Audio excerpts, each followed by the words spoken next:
everyone. Happy Friday.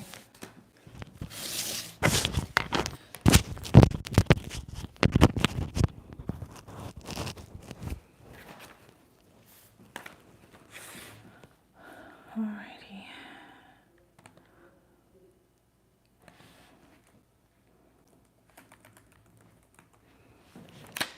Happy Friday, everyone. I haven't seen anyone on yet. Let's make sure.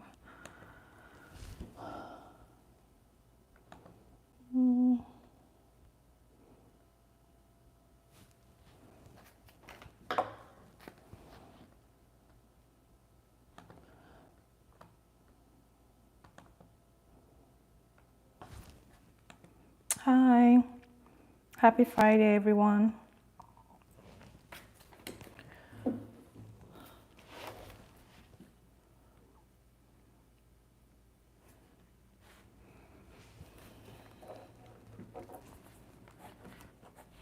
Hi.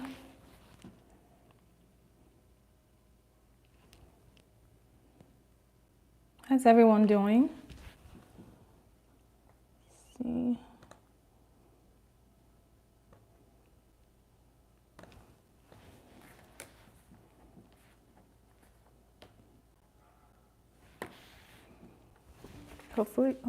Hopefully some more people come on.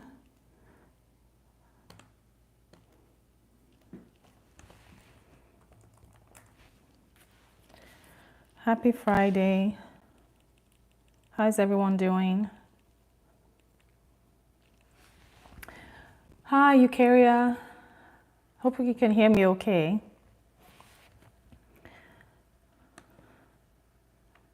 I'm trying to get my laptop situated so I can see the comments, if I get any comments. A lot of times I don't see it very well on my phone. How is everyone doing? Happy Friday. How is everyone? Hi. Forever Dipped Beauty. Hi. That is definitely a business, for sure. All right, I'm going to jump right in, everyone. Hi. Hope everyone's week has been good. I'm just going to dive right in. It's been a crazy day, crazy week. Hopefully everyone's week went well. I'm just going to answer like a few questions. I didn't want to cancel the live today. I almost did. But I'm going to answer a few questions. I posted in the community if anyone had a question that couldn't attend the live to just post the question there. So I'm going to answer one of the questions I got. Hi everyone, hopefully everyone is doing well. I'm going to just give me 2 seconds. Let me set up my laptop so that way I don't miss any questions. When I started my business. Okay, hold on.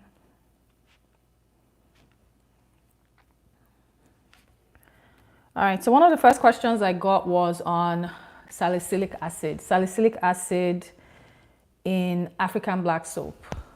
So I did an African black soap wash I think 2 weeks ago. I don't remember exactly when. Hopefully everyone can hear okay. I don't want to be rambling. And can you guys hear me okay? The audio is okay? Just put, yeah, hopefully, I'm assuming you guys can hear me, hopefully. So question is, okay, awesome. Banath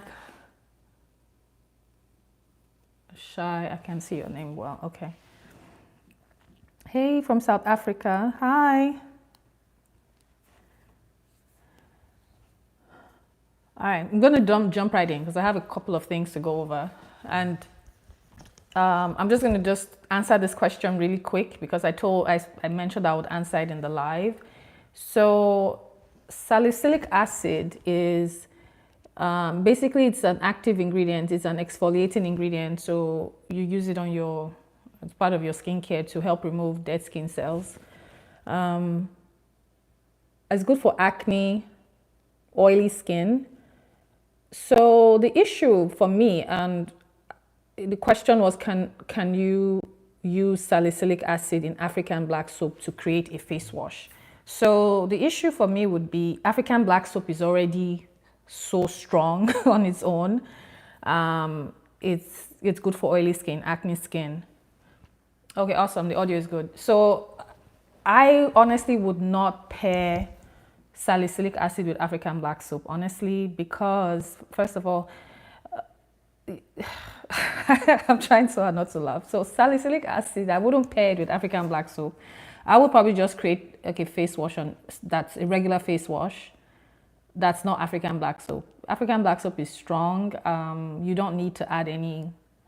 I see sometimes people add in actives and things. I've seen where someone's added vitamin C in African black soap. I'm not sure why, because vitamin C is very acidic.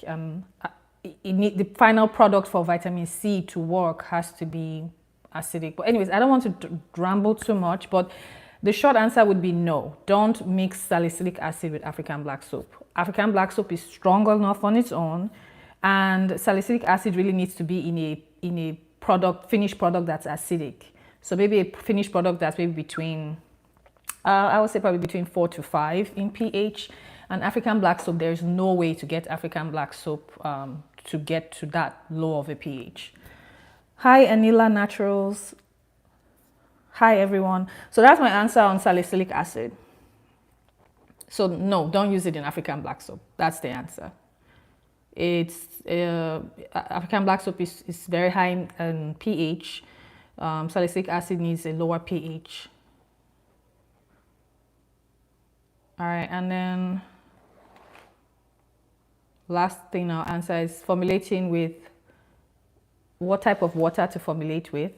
Just use, if you can, always use. If I'm making products for myself at home, I'm not selling my products, I'm okay using just the cleanest water possible, which probably would be maybe purified water, even spring water for home use. But if you're selling your products, please use distilled water. That's distilled water or purified water at the least. So distilled water, purified water. The reason being, distilled water has no metals or any of those minerals in it. So distilled water, typically all the metals or minerals have been removed completely. So that's why usually when you're formulating, use distilled water. Purified water at the least. I wouldn't use spring water. Okay, let me see your question. I think those were the two that I had to answer right off the bat. So let me see. So Vuyu, okay, Coco, I'm just going to say Coco. Hi, I'm working on a BHA leave-on formula for melanated skin. Can we combine it with other actives extracts? Depends on what you want to combine it. You can, but it depends on what you're trying to combine it with. So something like, I don't know which BHA, the only BHA I know really is salicylic acid. Is that what you're planning on using? Because you said you're working on a BHA leave-on formula. So for Coco, can you just let me know if it's salicylic acid you're using? So the thing is, when you're working with actives, I think the last live, there was a whole debate. Some people say they use 2, some people say they use 4. When you're working with like BHAs or AHAs, yes, you can combine. Some of them can be combined together. I mean, something like maybe, I guess it depends on the AHA or BHA. So something like glycolic acid for me, like, it's very strong. I wouldn't combine glycolic acid, even any of the actives really, or BHAs or AHAs. I wouldn't combine with vitamin C, for example. Vitamin C, you don't need to combine it with any of these AHAs or BHAs, because something like vitamin C is already acidic, right? So you're adding something like vitamin C plus a BHA or AHA, it's too much for your skin. It's just, so something like that. So it depends on what actives. Extracts usually are okay. Honestly, a lot of extracts are just, they're plant extracts. They're not going to do too much. But once again, depends on what you're, you have to be a bit more specific. But yeah, you can combine actives together depending on which one. I wouldn't combine vitamin C. I wouldn't combine retinol. Some formulas I have formulated recently with lactic acid and malic acid. So depends, okay? Dr. Chi, when do I add kojic acid to formulation? Do I need to check the pH first? I really don't understand. Are you talking about just regular kojic acid? Because there are two versions. There are two versions of kojic acid. Are you using the water-soluble kojic acid? What type of formula? I'm assuming it's a water-based formula. Okay, I'll get back to your question. Let me see. Coco, you said yes, salicylic acid and lactic acid and fruit extracts we have here in South Africa.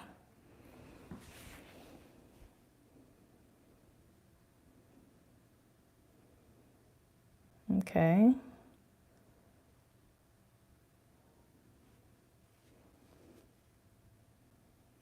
Yeah, I would honestly just keep salicylic acid on its own with the fruit extracts. I mean, lactic acid is not as harsh as something like glycolic acid. So you might be okay. But like I said, I would say the big one would be not to use vitamin C. So something like salicylic acid, like a lot of these things, honestly, you really want to test those things, especially. So if you're using something like salicylic acid, for example, I would say max maybe 2%. And if there's someone formulating for someone with sensitive skin, I'll probably drop it to 1%. Lactic acid is not as harsh, so you might, be able to get away with those two. But I honestly would probably stick with salicylic acid because it's pretty strong. Do salicylic acid and maybe the fruit extracts, and you should be okay. But everything is all testing. And then Dr. Chi, when do I add kojic? I hope that helps, Coco, hopefully. So salicylic acid, yes, is fine with fruit extracts. I would, some people honestly do combine both, but it's not something I can say, yes, do. I wouldn't personally because I feel salicylic acid is pretty strong. Salicylic acid is really for oily acne skin. So if you're formulating for oily acne skin, yes, lactic acid is a bit more hydrating. So you can probably get away with doing the two together. But I probably wouldn't use lactic acid at its full potential. I'm looking down because my laptop is down. I can't really see on my phone, so I'm not ignoring you guys. I'm not looking at the screen because I can't look at two places. So hopefully. Okay, so Dr. Chi, when do I add? Okay, so you're using, she said oil, okay. So if you're using the kojic acid dipalmitate,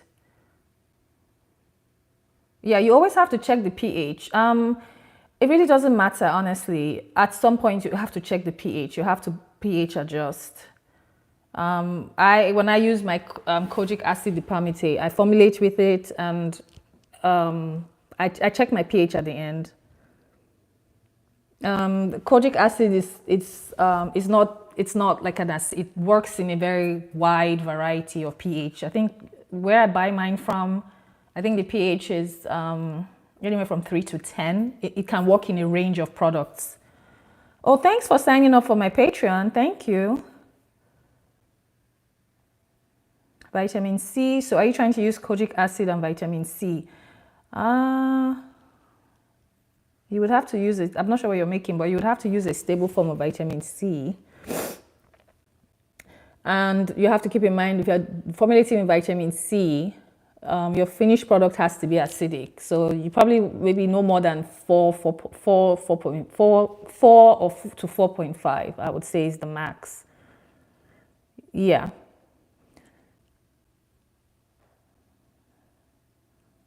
Eukarya said, if I'm making a big batch of face cream, like 100 grams, how many % of water do I need to add to check my pH?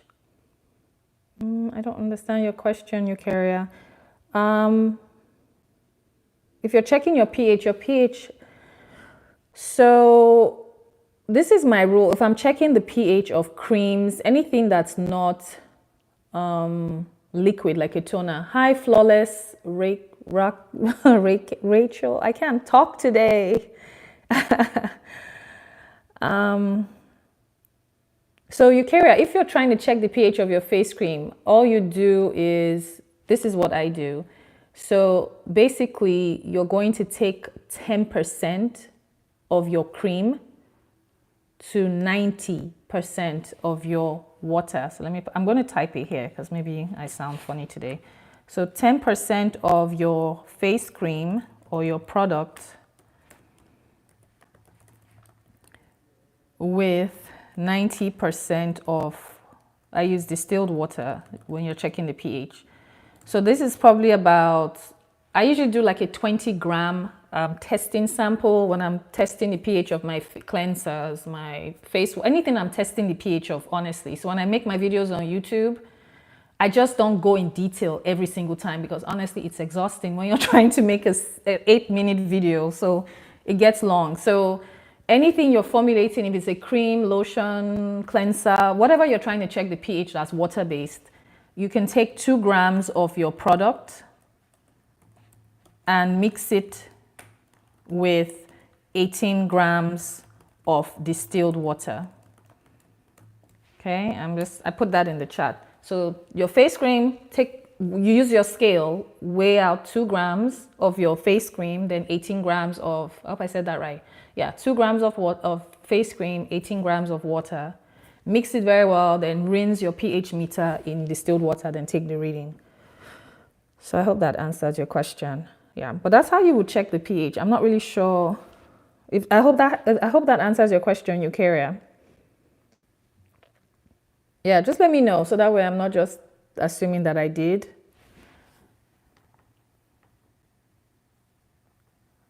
Hi, Christy's Home Lab. So yeah, so I think I was reading something the other day on my blog. Okay, before I go on rambling. Anela Naturals, hi. What is a good substitute for cocoa betaine? I wonder why I'm not seeing the chat on my phone. What's a good substitute for cocoa betaine when formulating a foaming body wash? You can use, I like AOS 40. AOS 40, AOS 40 is good. I mean, because cocamidopropyl betaine is amphoteric. This is what I advise anyone that wants to formulate with surfactants. Honestly, I would hope you would. I can give you recommendations, but the thing is, even for me, when I started formulating, I was just throwing surfactants together. I was like, oh, just mix this, mix that. But you really need to understand the charges, and how you can combine the surfactants together. There's a range you want your surfactants to fall in. I don't want to go into one, but it's like ASM. But anyways, I would say if you're planning on formulating with any surfactants, just make sure there's many free articles online, blogs. My formulating blog, I always recommend to everyone, Swiftcraft Monkey's blog. I always recommend that. But definitely understand that, because for me, I was just mixing things together. I didn't really understand in the beginning how important it is to understand how these charges work. Some surfactants and preservatives sometimes go hand in hand, where if a preservative has, let's just say, a positive charge and your surfactant has a negative charge, like, you want to just make sure you understand those. But I'll post some of the surfactants I like. I like AOS 40. I like foaming apple. I really like foaming apple. I switched over to cocoa betaine, but I think I'm going to switch back to foaming apple. So foaming apple, AOS 40. SCI is another good one. And oh, was that you, Christy, that ordered the? Oh, I wasn't sure if that was you. Was it the black soap? Oh, thank you. Oh, I don't remember what I put. I usually try to put something in whenever I get orders, but man, 2023, we'll see. We'll see how those go, because everything is so expensive. Oh my gosh. If you're a business owner, man, everything is expensive. Thank you, Christy. Oh wow, thank you so much. Everything is so expensive. Shipping, box, I'm going to be very simplistic with my packaging. I will probably even simpler now, because once I run out of my current supplies. Yeah, okay. So I hope that helps. I can't remember who asked the question about the surfactant. Enila, yeah. So those are surfactants I like. So hopefully that helps. I actually was in the middle of filming a video of surfactants for YouTube, and I kind of got tired because it's such a detailed video, and sometimes those detailed videos, when I post them, I always get more questions that I feel, oh my gosh, I thought I answered it in the video. Well, I'm hoping to do one. If I don't do it on YouTube, we'll probably go on Patreon. Banath said, if you don't have aloe vera times 200, what can you replace it with? I mean, it's not a must to use aloe vera when you're formulating. It's just, I mean, there are many, there's this huge brand, I think it's Native. Native, they make simple body washes that are just luscious. They don't use aloe vera. It's a preference. If you don't have aloe vera, you can either omit it or you can use a hydrosol, which I think, like hydrosols, like rose hydrosol, lavender hydrosol, you can replace it with that. But it's honestly not a must. I'm actually starting to formulate a lot of things now with aloe vera. But yeah, if you don't have it, you can either leave it out or use any hydrosol that you like, rose, lavender, anything you have available, honestly. Anastasia, well, I started the live at 6:30, so you're 25 minutes late. Well, welcome. Dr. Chi said, how to avoid air pockets in my products during blending. What products are you talking about? And I don't do one-on-one coaching because I honestly do not have the time right now.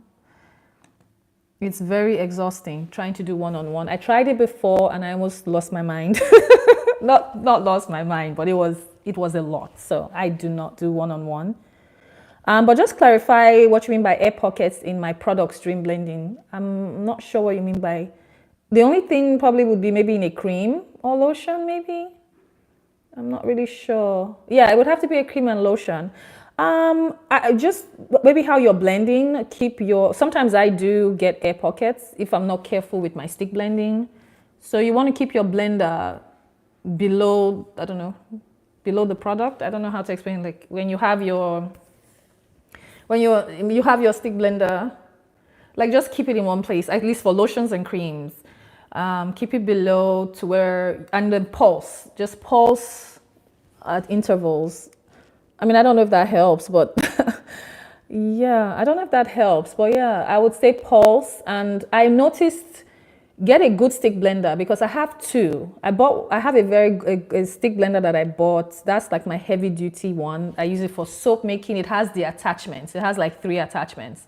Then I have a cheap, flimsy one I bought because if I'm making a really small batch, especially when I'm doing videos on YouTube, I don't really want to whip out my big one, the bigger one. I just want to use the small one. But I noticed with that particular one, that one tends to introduce, no matter how I blend and I'm trying to be careful, I feel like that particular stick blender introduces air. So get a good one for sure. And then also how you place the stick blender. Make sure when you have it in the cream, make sure don't raise up the stick blender when you're making the cream or lotion. Like just keep it underneath the product and just blend. Yes, Christie's Home Lab. Skincare formulating is a long topic, girl. Yes, it really is. Coco, I have to call you Coco because I can't say your first name. I'm sorry, Coco. Coco said, thank you for, I hope I didn't miss someone. I thought I saw a question before. Okay, I got it. Okay, so Coco said, thank you for the advice on the BHA treatment. You're welcome. And you don't have, honestly, you don't have to take my word for it. Like I said, you can do both if you want to, but that was just my preference. Somebody else could have another preference. What are your thoughts on the maximum % of humectants to use in a formula in general? I don't know that there's a maximum percentage that I like. Obviously, it depends on the combination for me. And it depends on what I'm making too. Like if I'm using something like glycerin is a very sticky humectant. So if I'm making something like a cream, a lotion, I don't want to have a real sticky feeling. So I might keep it at maybe 5% max. But now if I'm making something like a toner or face wash, I might maybe make it at 10%. So it's something you have to kind of, so I don't have a set percentage for one product. I have different percentages for different products. So I mean, anywhere from 5 to 10, I would say at least, at the very minimum, to have a blend of humectants, because you don't have to use only glycerin. You know, you have honey is a humectant, you have panthenol, propanediol, you have so many other ones. But I guess as a rule of thumb for me, I like to have at least up to 10%, most times up to 10% in some variety in a formulation. There's not a set answer, honestly, and depends on what I'm making. I don't know if that helps, Coco, but yeah, just have a good variety. But keep in mind, if you're using something like glycerin, it's sticky in like a lotion or cream or serum, so you don't want to use a high percent. So yeah, I hope that answers your question. I always try to be as detailed, and anyone can chime in the comments if you have a better response, honestly, because I almost canceled this live. I don't know what I did to my. I woke up this morning and I think I slept wrong. I literally can't turn my neck. So I'm like, I said I was going to cancel the live, and I said, okay, no, let me take a nap and see if when my alarm goes off, if I'm able to hop on here. But yeah, I would say one thing I noticed. You are dead on, Esther. I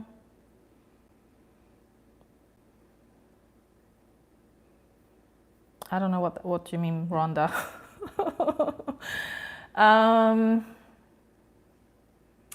So,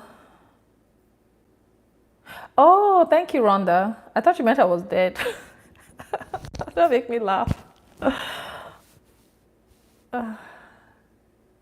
Exactly. That's why I love Christy. For me, and I think everyone's skin type is so different, because one time I had a breakout a couple years ago. I was very fortunate to be one of those people that really never had acne growing up, thank God. But I had a reaction to this foundation. I'd never worn foundation. And it was a big brand. I bought the foundation. They matched me at the store. They said, use this foundation. Which my whole face, literally. Salicylic acid was rough, man. It was so rough on my skin. I felt like my skin was being fried. And I think that's why I actually started doing the DIYs. One of the things that really helped was apple cider vinegar, which was weird because it's very acidic. But yeah. I think a lot of times I get questions, even in my messages. There's not one solution. I have family members that had acne. None of my natural remedies, maybe with the exception of maybe the black soap, maybe helped a bit. But whenever they started doing the chemical, I don't want to say chemical, but like the benzoic peroxide, that's what really helped with their acne, not necessarily the natural stuff. Dr. Chi said, if someone has severe acne and dermatologist has not helped, I've formulated moringa, neem, and tree oil, but has not helped.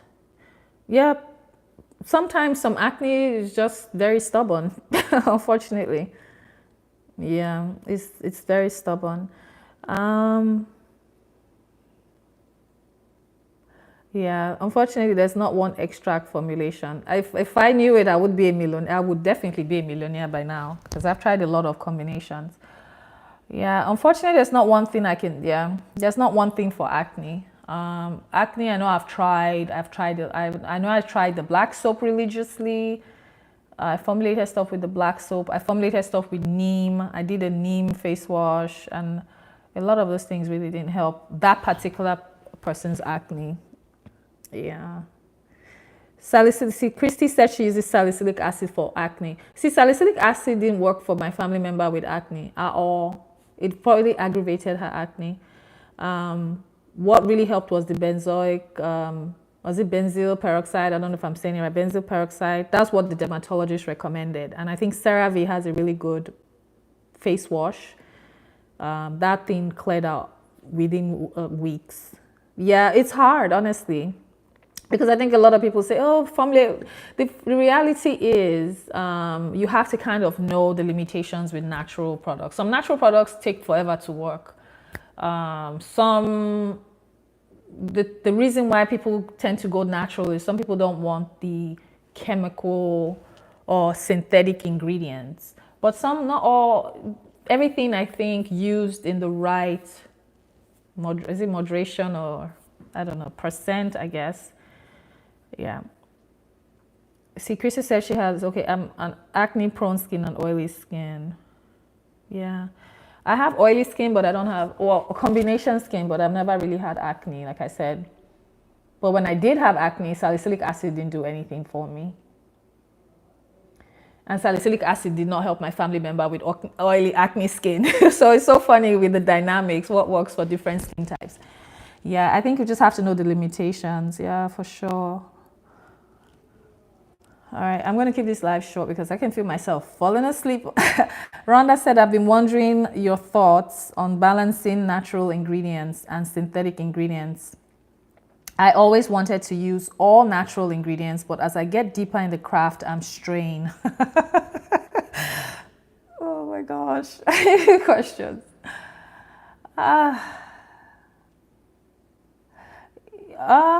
My thoughts, honestly, I was the same way when I started my business, when I started formulating. I'm kind of, for me personally, if a product has about 80 to 90% solid natural ingredients and the rest are synthetic, depending on what they are, I'm okay with it. What I don't really want are just a lot of artificial crap in the products. That's why I always say, for me personally, simplicity is key. That's why a lot of times, if I don't use my products, like for example, I'll use maybe my green tea cleanser. If, for example, I don't have any, I haven't made any, I'll use something like CeraVe. CeraVe has, not all, there's a particular one I use that is very, very simple. I know the surfactant, I know the humectant. Those I'm okay using because there's no actives, there's no crazy stuff in there. But I would say there's nothing wrong with having some synthetic ingredients. It's really hard sometimes to be 100% natural. And unless you're making only products, even preservatives, I was always like, oh no, the preservatives have to be 100% natural. But you have to look at your finished product. If you're selling especially, that finished product, is it stable and safe for a consumer to use? And sometimes some natural preservatives are not always the best. So I would say, I guess in summaries, there's nothing wrong with, there's nothing wrong with having some synthetic ingredients. Just depends on what they are. Coco said, do you know of tamanu oil? I've heard of it, but I've never used it. I think it's one of the pricier oils, if I'm not mistaken. I think I've seen it on,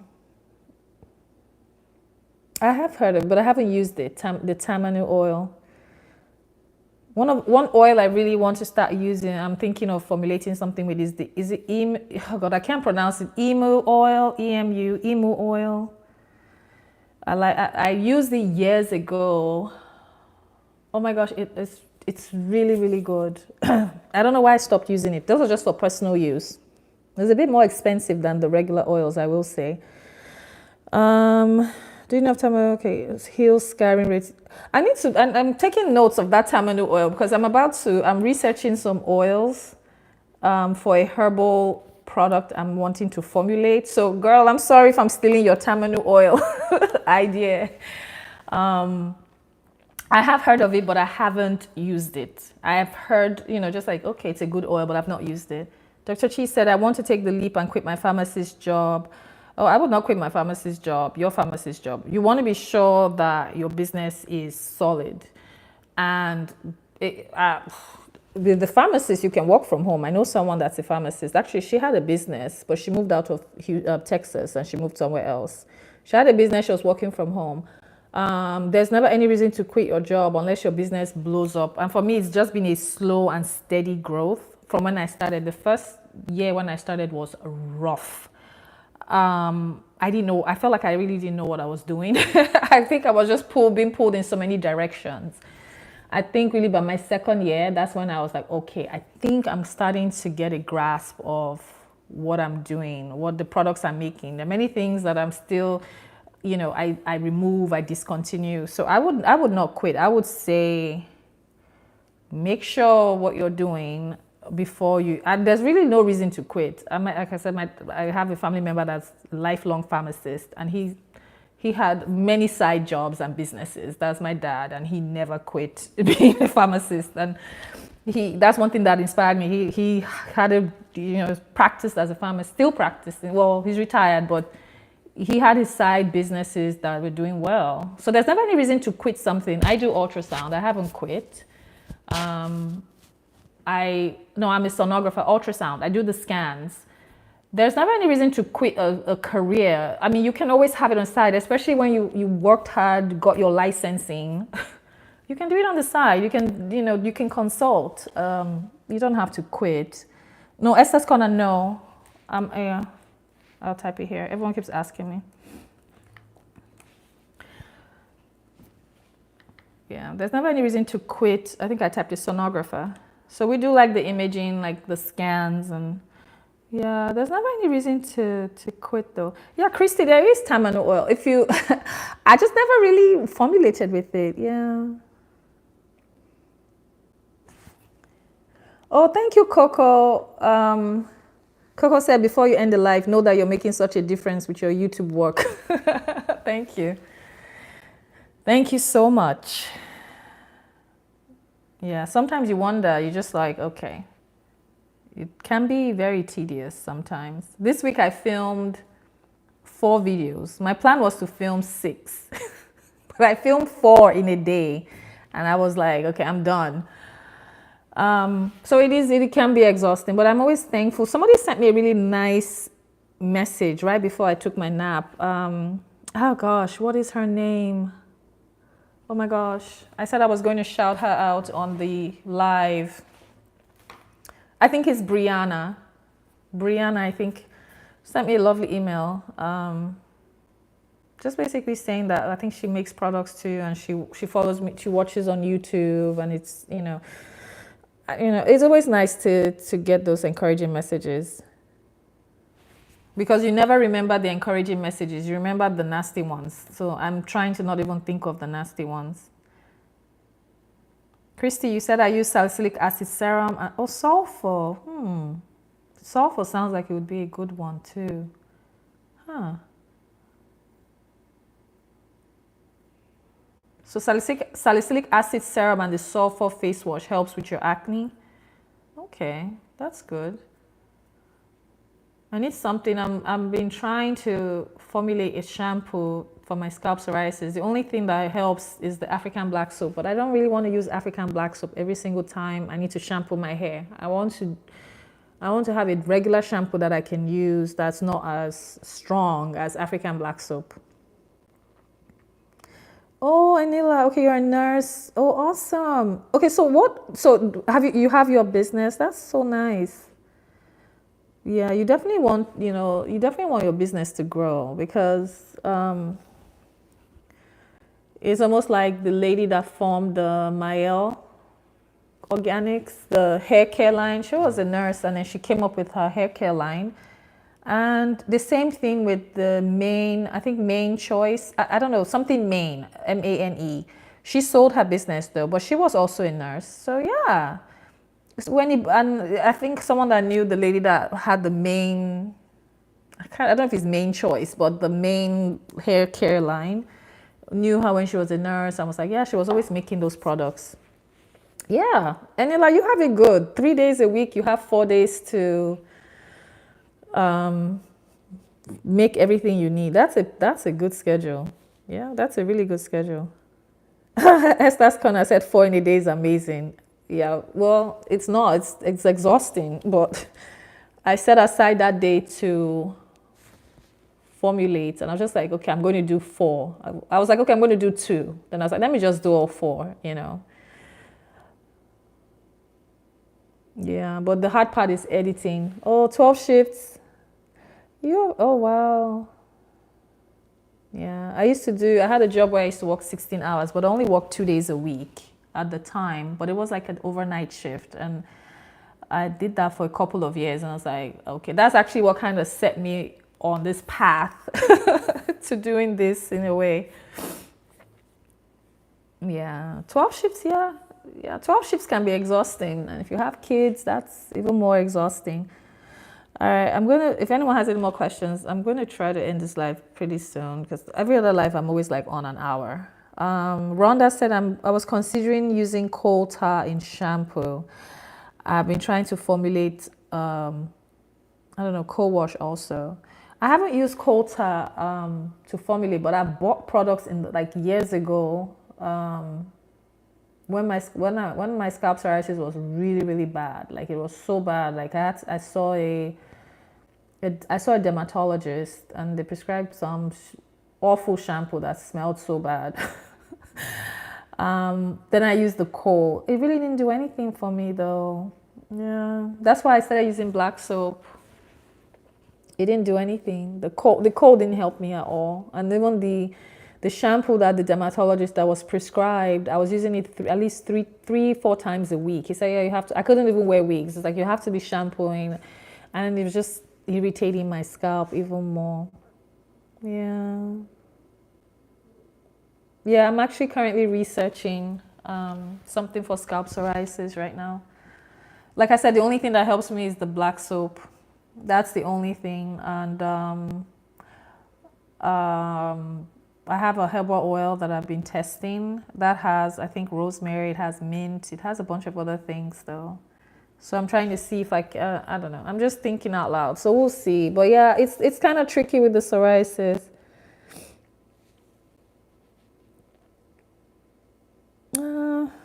Coco says, speaking of hair products, what ingredients are you fond of in hair products, natural or not? I'm not really fond of anything, honestly. I don't think I'm loyal to anything. I don't know because a lot of things I do a lot of DIY stuff myself. The only things I started doing lately, I was using Shea Moistures. I like their moringa. I think it's moringa and avocado shampoo or something. I can't remember. I like that one. I did a video on that on YouTube. And then I recently tried Mayel's rosemary mint shampoo. I really liked that shampoo. I really, really liked it. So I really don't know that I have a particular ingredient, honestly. I have a bunch of stuff, but I do, let me see, if I'm to think, yeah, I don't know. I love anything that has like a lot of herbs and stuff. I just do a combination of those. I don't know what Nizzerol is. Nizzerol. I'm not sure what Nizzerol is.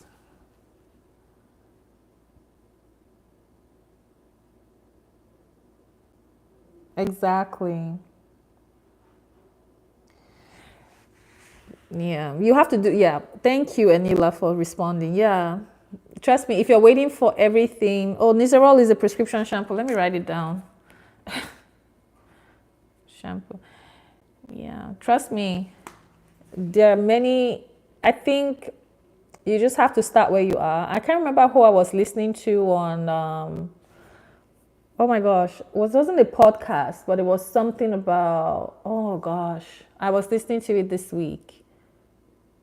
She's a YouTuber. Oh my gosh, I cannot think of her name, but she said, I stumbled on her on YouTube. I subscribed recently, but I can't think of her name. She said, if you're one of those people, oh, I know who it is. Ebony, something Ebony. God, everything Ebony, I think. She's on you. I've been following her though. I follow her on Instagram too. She said something to the effect of, if you've been thinking 2020 start a business, 2021, like you've been thinking over the years you want to start a business, she said, this is you have no excuse. You have to there's never going to be a good time. So just do it, just start.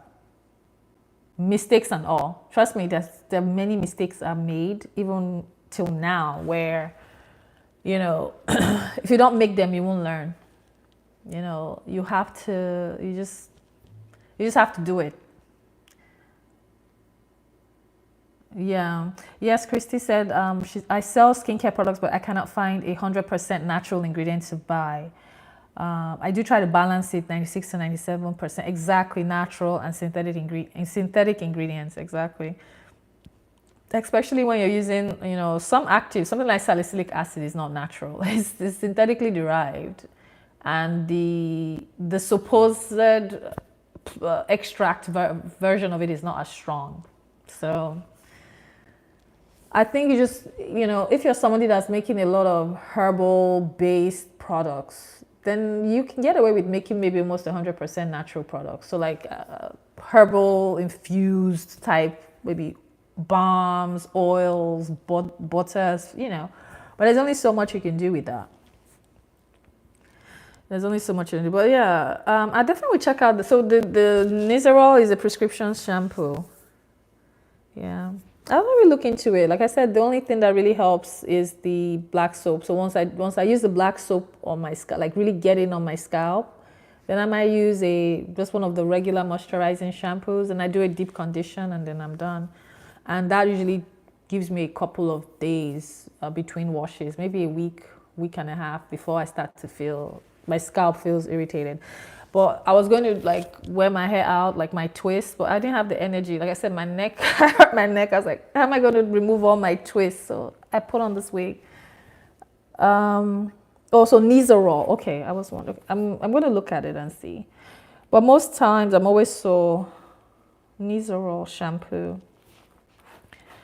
But yeah, I think that was, last thing before I go. So I did a question for video requests. I got some I got some interesting requests. I posted, what do you, okay. Okay, cool. I'll check it out, Enila. Thank God, because I don't have to go to the doctor to get a prescription. For video requests, I got a bunch of stuff. Some things are doable, some things I'm not going to. For me, there are certain things that I can do. I really don't want to go buy a bunch of ingredients. Honestly, things are already so expensive as it is. So somebody said something like sugar scrubs with acids. I really am not going to do a sugar scrub with acids because I've done several sugar scrubs on my channel. You just add your active ingredient if that's what you choose to do. So something like that I'm not going to do. Body butter with active, I've done a Kojic acid body butter. So some of those things I'm not going to do because really, if you know how to make a body butter, all you need to do is just add the active ingredient that you want to do, as long as it's oil soluble, things like that. So I got all those requests. Some I'm definitely going to do. I think I got a request for a power pain cream salve. I was like, I'm not a pharmaceutical company. That would be pharmaceuticals. I can't make a pain cream, and that's not something I can do. I can make something like a soothing balm or soothing cream if you're having like itching and something like that, but not like a pain cream or something like that. I like what Coco said. Hi Esther, just jump and start your business. Having just one customer is a business as much as having thousands of customers. Yep. I think one thing that I said I'm going to do in 2023 is not compare myself to anyone else, because I think I spent most of 2022 doing that. Even if you're subconsciously doing that, for me I was subconsciously doing that, and I might go on Instagram, I'll see this person printing out all their orders. I'm like, dang it, I only got maybe 2 orders one day, and they're bringing out reels of orders, and I was like, okay. TikTok, same thing. I had one business owner that I started following, and I was like, I'm probably going to unsubscribe or unfollow because I need to protect my mental space. She was doing this happy dance about how she sold out of her hair product in 3 hours, and I think she said she had like 800 orders. I was like, dang.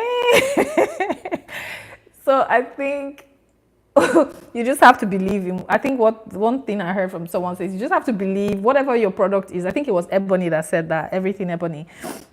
If you don't believe in your product, nobody's going to believe in your product. So if you're trying to sell whatever it is, body butter, whatever it is you're selling, you have to believe in your product. So that way it translates. But fear for sure definitely holds a lot of people back. Even for me, even social media, a lot of things I don't do on social media. YouTube is about the only platform I probably come on live. I think I tried going live on Instagram once and I was so scared.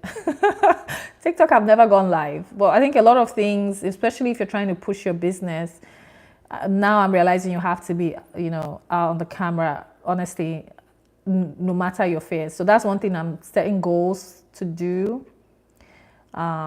Because I've been very lucky that I have YouTube as a platform. That's why I'm like really most of my sales, YouTube, and then sometimes through Instagram. Facebook, never. Facebook, never. So yeah, you just have to push yourself. Anila said, I'm guilty of that as well. Yeah, you can't do that to yourself. There was this business I found her on YouTube just by accident. I was looking at candle making and she popped up as a candle, recommended. Very, very aesthetically pleasing. Everything just looked so luxurious and amazing. So she was kind enough to do a year-end review.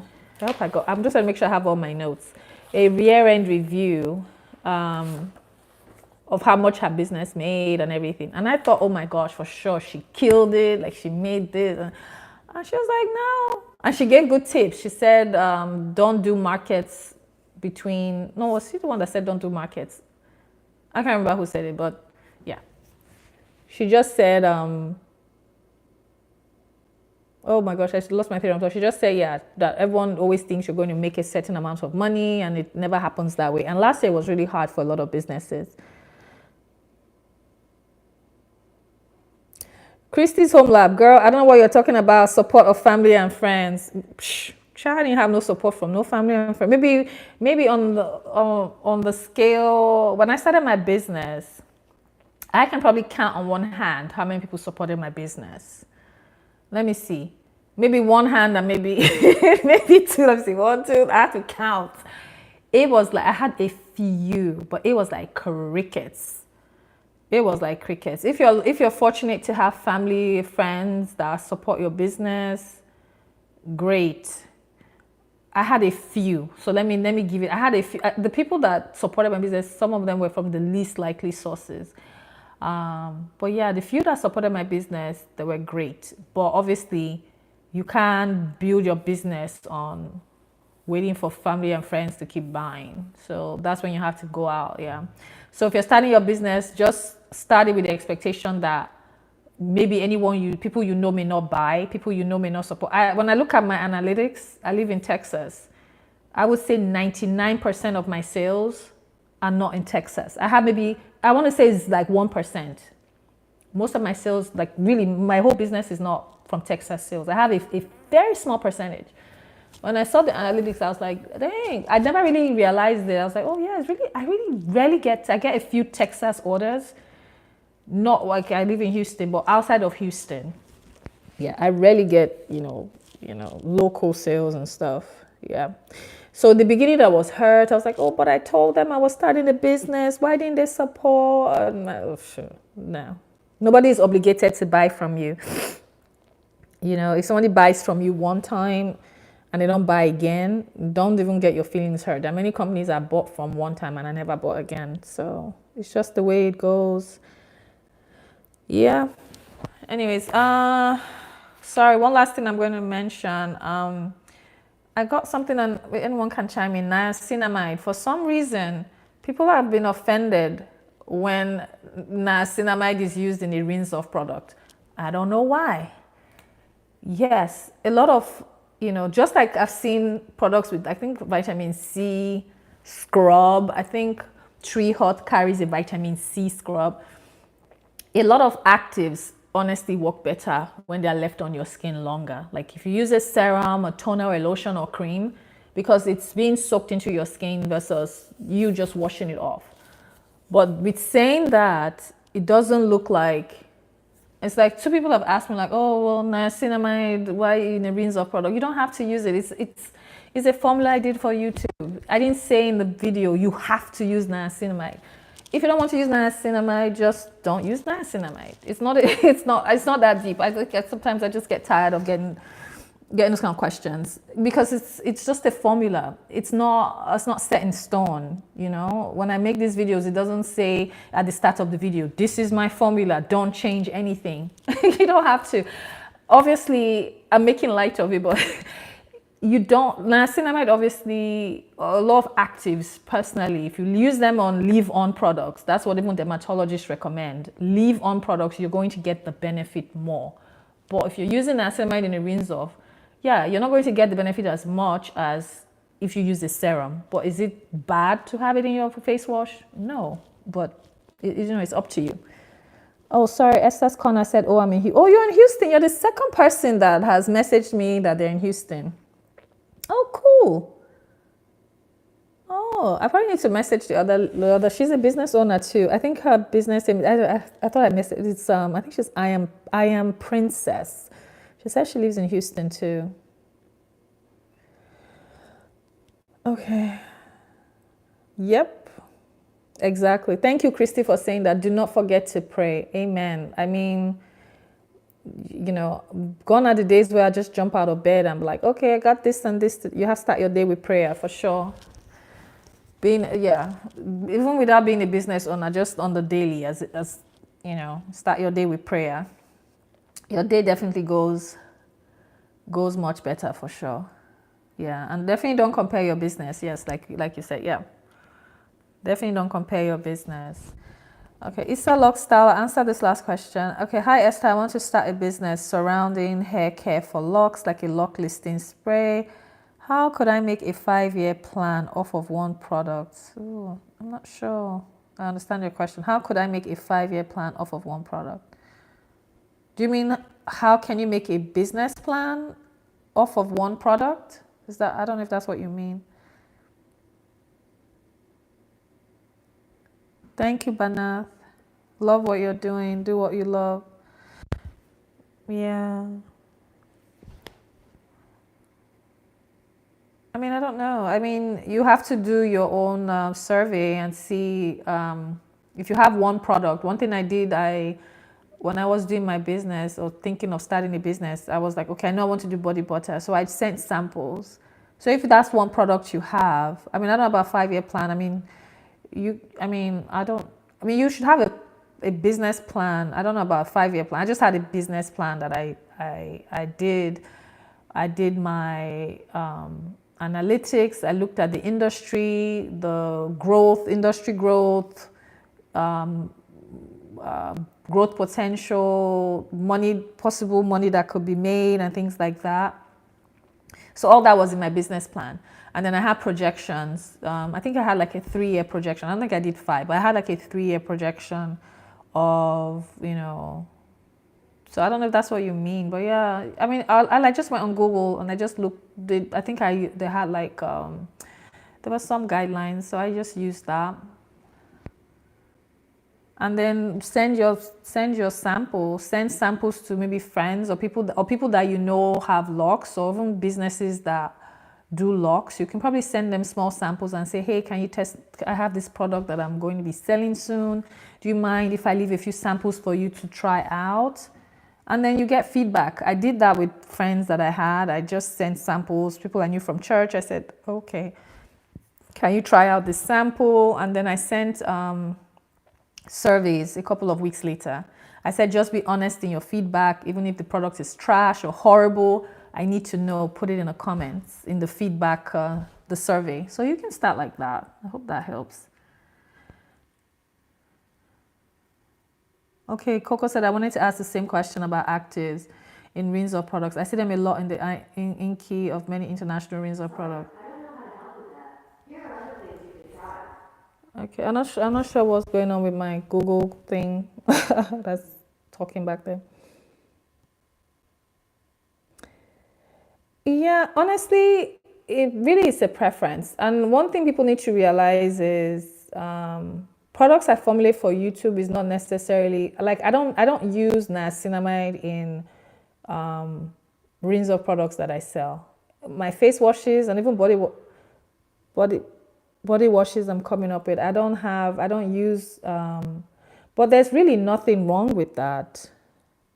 Exactly. You can leave it on your face. For me personally, when I use any active ingredient, like even the niacinamide or even products that have the extracts and things, I massage it into my skin for at least 60 seconds before I rinse it off.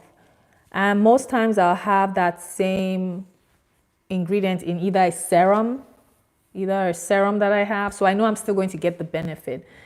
But I think someone said it earlier, there's formulating is such a long road and long path.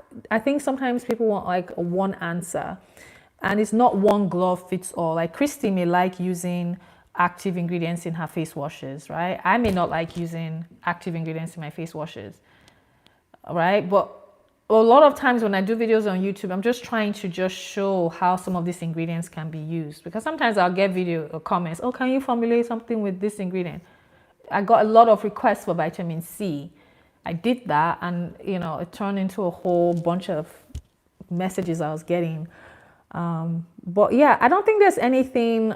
I guess to answer your question, a lot of active ingredients. If you just do a Google search and just type niacinamide, for example, you see what even dermatologists recommend or what they suggest. They can only suggest.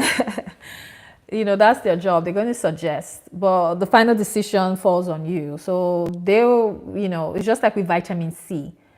I don't see myself ever formulating anything as a rinse off with vitamin C, because for me, the best benefit I've gotten on my skin is as a leave on with vitamin C. I just don't see, vitamin C is not cheap. If you're a business owner, you're buying like vitamin C, not the powder, the derivative that is more stable. It's not cheap. So I wouldn't waste it on a rinse off as a business owner. I will formulate that with a serum or something, or toner or something that leaves, or a mist that stays on the skin. But it all comes down to preference. I don't think, if I see Christy selling a face wash with niacinamide, I'm not going to be like, well, why does she have niacinamide in there? It's just what she prefers to have. And if I don't have it, it doesn't mean that, So it's just preference. It's, one thing I would say you should do, and I do it all the time. There's this brand that is just everywhere everywhere. I think they're called Natrium. I don't know if I'm saying their name right, but I'm going to I don't know if this is how, I think their name is something like that. Natrium or Natrium, I don't know. Just go over like a lot of these big brands, go on their website, look at their ingredient lists, and you see sometimes it's interesting how they put their ingredients together, combinations. And I'm always like, wow. And sometimes I see ingredients I've never heard of, and I'll do research on it. So it's just, it's just preference. Yeah, Coco said, I've learned that your business plan is extremely personal to you. Exactly. But plus it evolves over time. Exactly. Thank you, Coco. A draft is just as good as the real thing. It is going to evolve over time. Very true. Because when I started out making body butter. I started making only body butter. That was the samples I sent out. And then I think I had 2 African black soap washes. And with time, my African black soap washes were not selling. So I stopped selling African black soap, the liquid washes. And I only started doing the bar soap. The bar soap stopped selling fast. Then I switched to the powder. The powder was selling. When it slowed down, I said, once I sell all my powder, I'm done. So I'm not going to do, so if I'm going to carry anything black soap, it's going to be very hard. It's probably going to be like a liquid form that is personal for my business. Yeah, but a lot of it is a lot of research. I would say do not try to be like everyone else, because everybody, I think that's one thing that I've really, I won't say struggled, but have been tempted to do, where you see this business, they use all these gorgeous colors, micas, and their body butter. And I'm just like, yeah, they're pretty though. But my personal conviction is that doesn't, not to say anyone that uses beautiful micas, there's something wrong. It's just that's not my conviction to do micas in my body butters. And, you just have to find what works for you. And what sells for you. For me, most of the things that have sold the best, like for body butter, it's not been scented products. It's been my unscented, sensitive skin products that have always sold the best, which is weird because it has no fragrance. So yeah.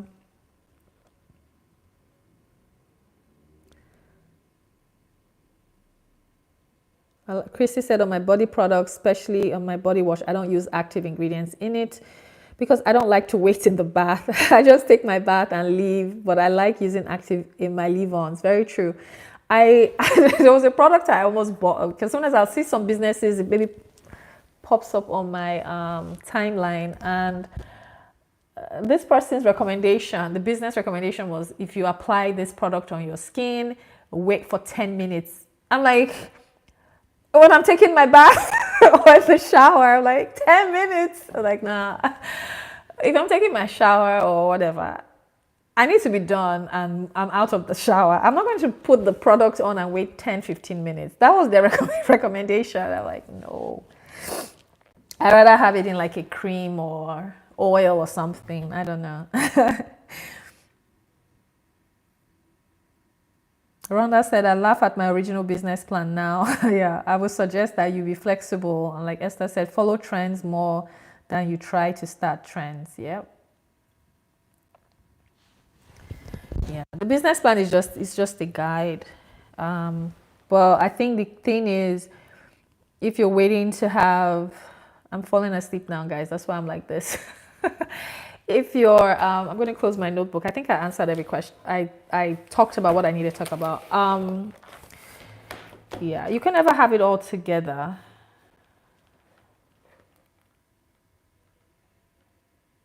And oh, one of the comments I said I was going to make, sometimes in combining a lot of actives together, you always want to think about your skin barrier, because a lot of times we do all these things and our skin barrier gets messed up, and then you're like, oh my gosh, I'm having all this reaction, my skin is breaking out more, or this is happening. And sometimes it's just you're doing too much, you're doing the most with all these actives and ingredients. Just because there are 4 actives doesn't mean you need to use 4 actives, right? I just thought about it because there's this lady I follow on TikTok. She is so funny and she has such gorgeous skin.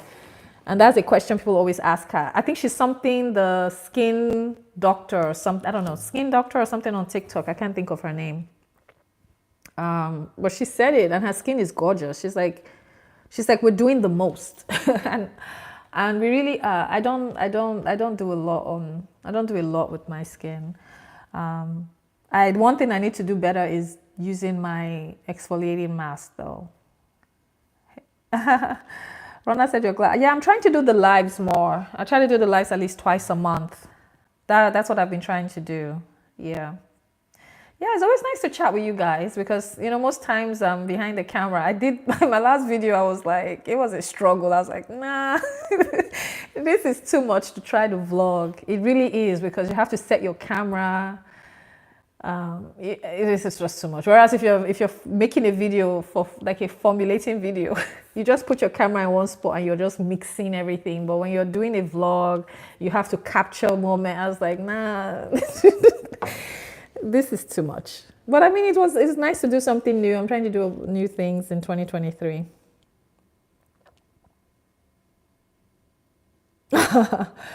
Coco said, don't you find it strange that we all as consumers, we yearn for a sensory experience with skincare, hair care, but ultimately we prefer free from products. Free from products. Yeah, I think it's better for, yeah, true. Anila said it's better for some things to be simple, especially face washes, like you said. Yeah, I personally just think we're doing the most, especially, you know, unfortunately with I don't want to just lump people in one category, but I think we're doing the most with, you know, there's a reason why, you know, I can't really speak for other people. I can only speak for myself and where I come from or where I grew up. My mom, my grandmom, they didn't use all this fancy stuff. I had aunties that, you know, it's just the basic shea butter, the basic black soap. And the one time I tried to buy my mom, then I think I tried to get her like all these serums and things, and she was like, what's all this? And I think really irritated her skin. Sometimes you don't need all that stuff, to get I mean, the body butter is really what I use 98% of the time. That's what I use on my oils, and you know that's just what works for me right now. Sometimes I may use a lotion here and there, but it's just, I feel it's a waste because after I use the lotion I still slather on my body butter, so it's like, what's the point? Yeah, but anyways, guys, thank you guys for your support. I'm working on videos. I don't know which video I'm going to put up on Sunday. I'm not sure which one, but I do have quite, I think I have like 6 in total that I've filmed. I did 4 this week, but I'm not sure. I'm trying to formulate some more things with actives. So I did something with lactic acid, malic acid. I don't know if anyone has formulated with malic acid. I haven't really seen a lot of formulas with malic acid. I think it's geared more for hyperpigmentation. I think darker skin types, I want to say. Yeah, the open chats are always good. Yeah, because then you can catch up and see what everyone is up to. Yeah, of course.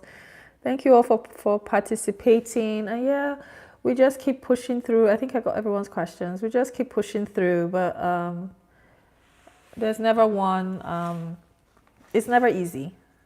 It's always, I think they always say the road to success. It's never an easy road. And you think about people that have made it that are so successful today. Yeah, it's never an easy road. So I think the key is just to keep pushing and yeah, keep pushing. That's the only thing I can say. Yeah. Anyways, I hope you guys enjoyed this live, and I'll have a video up Sunday once I get done editing. And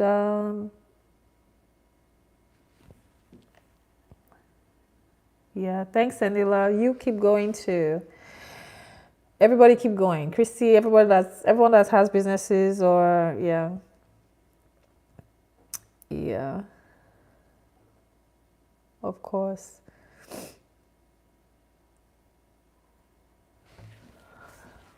Good night, everyone. You all take care. Have a wonderful and safe weekend, and I'll see you in the next live. It's probably going to be in 2 or 3 weeks. I'm trying to do it every 2 or 3 weeks. So I'll see you in the next one.